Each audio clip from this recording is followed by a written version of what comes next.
Bonjour, bienvenue.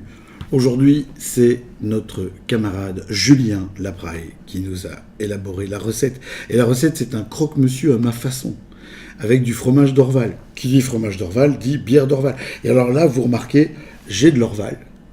J'ai un Orval. On ne dit pas une Orval, on ne dit pas une bière d'Orval, on dit un bière d'Orval, parce qu'on dit un Orval. Vous savez que Orval se conjugue. Enfin, se met au pluriel, se conjugue, tout va bien. J'orval, t'orval, tu orval, nous orvalons. Et nous n'attendons pas les années. L'orval n'attend pas les années. Bref. Se met au pluriel, on dit des orvaux dans la région.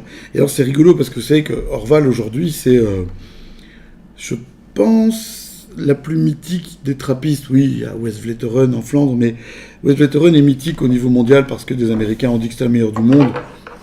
Comment peut-on être, c'est joli, c'est ce que je viens de faire. Comment peut-on déterminer que quelqu'un est la meilleure bière du monde? Bref, mais Orval, c'est magique parce qu'il y a les comment est-ce qu'on appelle ça, les légendes urbaines qui courent à propos d'Orval. Il n'y en a pas assez, il y en a moins qu'avant, il donne tout aux Chinois, etc., etc. Je peux vous dire que je suis allé cet après-midi chercher de l'Orval non loin de chez moi et que j'en ai trouvé sans aucune difficulté. Donc il y a peut-être des endroits où il y en a moins, il y a peut-être des moments où il y en a moins, parce que, voilà, on ne fait pas des millions d'hectolitres non plus, mais enfin, il n'y a pas non plus une vraie pénurie organisée, et si elle est organisée, elle est très bien faite, mais je pense que c'est pas vrai.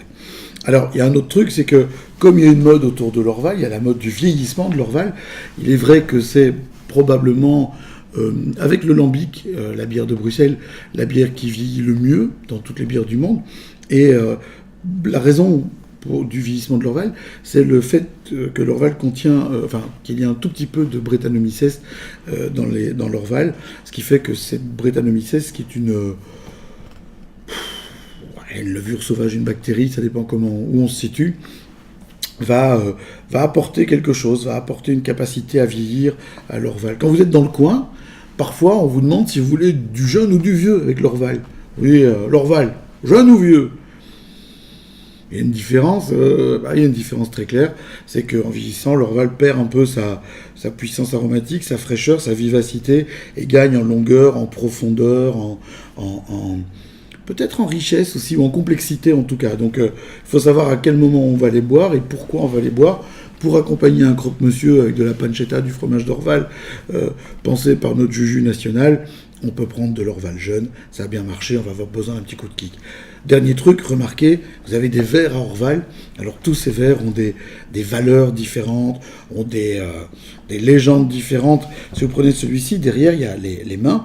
Celui-là, il y a la truite avec l'anneau. Celui-ci, il a la truite avec l'anneau sur le pied, gravé à l'intérieur. Je pense qu'il est en cristal. Celui-là, il y a la truite avec l'anneau aussi, mais pas de la même manière, je pense qu'il est en verre mécanique. J'en sais absolument rien. En fait, je connais pas trop la légende des verres. Si vous avez des informations, n'hésitez pas à poster en dessous de cette vidéo et à m'expliquer la différence entre les deux verres. Pourquoi y en a-t-il un qui est peint en vert, l'autre qui est peint en bleu? Je serai moins con ce soir grâce à vous et je vous en remercie.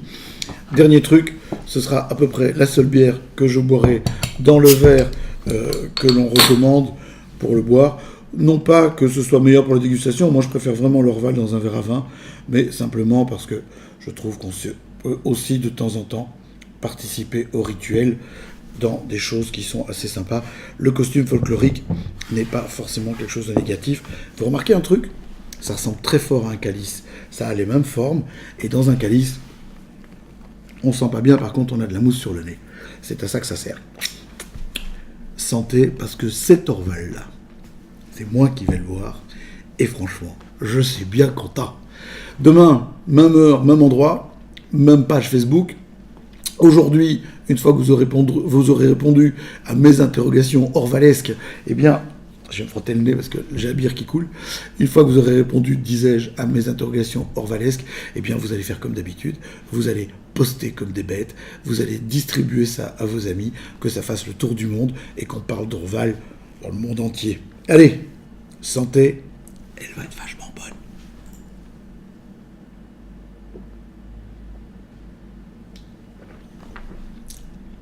Elle l'est.